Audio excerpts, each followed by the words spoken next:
Isang makasaysayang kasunduan para sa kapayapaan ang nilagdaan ng Cleared at New Hope sa pangunguna ng 48th Infantry Battalion bilang bahagi ng pagpapalakas ng pagkakaisa at seguridad sa Nueva Ecija. May ulat si Christopher Rebudal. Mas pinaiting pa ang pagsusulong ng pangmatagalang kapayapaan sa Nueva Ecija matapos lumagda sa isang Memorandum of Agreement ang Central Luzon Empowered Association Ready for Development o CLEARD at ang Novo Ecijano New Hope for Peace and Development Federation o New Hope noong Hulyo 8 sa Zone 2 Barangay Kaliwanagan, San Jose City, Nueva Ecija. Pinangunahan ng 48th Infantry Guardian Battalion sa pamumuno ni Lieutenant Colonel Kenny Ray C. Tison, Philippine Army, ang makasaysayang kasunduan na may temang iisang pinagmulan, iisang paninindigan, iisang kinabukasan.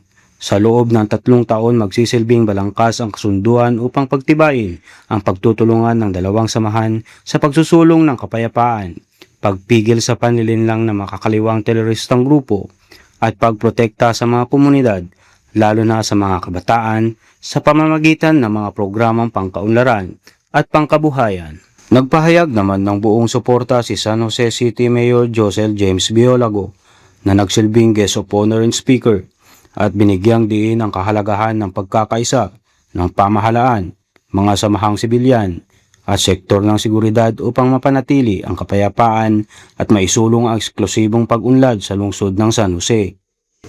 Po na lungsod ng San Jose at bilang parte rin po ng Nueva Ecija, sana po sa buong Nueva Ecija.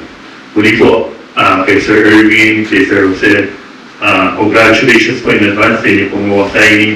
Nandito po, ulitin po, ang lungsod ng San Jose. Bukas po ang aming pinto para po sa inyong organisasyon at para po may sulot po natin ang tunay na pag-asa dito sa ating lungsod. Siya mapapala naman.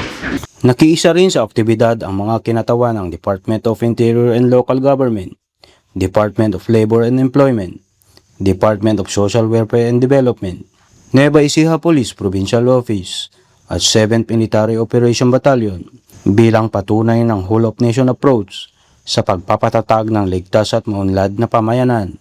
Ayon sa 48th Infantry Battalion, patuloy nitong isusulong ang pakikipag-ugnayan sa iba't ibang sektor upang higit pang palakas ang pagkakaisa ng mamamayan at mapanatili ang kapayapaan na nagsisilbing pundasyon ng kaunlaran sa Nueva Ecija. Sa Nueva Ecija, muling pinapatunayan na ang tunay na tagumpay laban sa karahasan ay nagsisimula sa pagkakaisa, pagtutulungan at sama-samang pananagutan para sa isang ligtas at maunlad na kinabukasan. Mula dito sa San Jose City, Nueva Ecija, ako si Christopher Rebudal, ang inyong pamilyang kaugnay para sa matatag na hukbong katihan ng Pilipinas.